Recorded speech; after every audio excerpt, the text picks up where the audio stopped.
Hi everyone, check out these amazing ribs I've made. If you want to check out my video, please follow and subscribe. And these are just amazing, they taste amazing, and they fall off the bones. Follow me.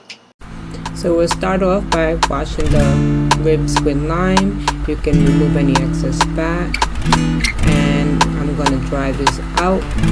Place it in a parchment paper and aluminum. Here's the dry rub recipe. I'm going to mix everything in a bowl and then spread it evenly around the ribs, front and back. And a little olive oil to moisten it up. Next, we're going to wrap this up.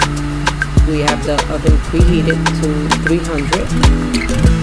And we're going to cover tightly and just let it cook for about 2.5 hours. Now we'll remove this from the oven. The ribs are very tender, they're very soft, so now you can just add whatever barbecue sauce you like. And we're gonna bump up the temp to 450 degrees for an additional 10 to 15 minutes to allow the sauce to simmer into the ribs. And then this is done. Enjoy. Thank you.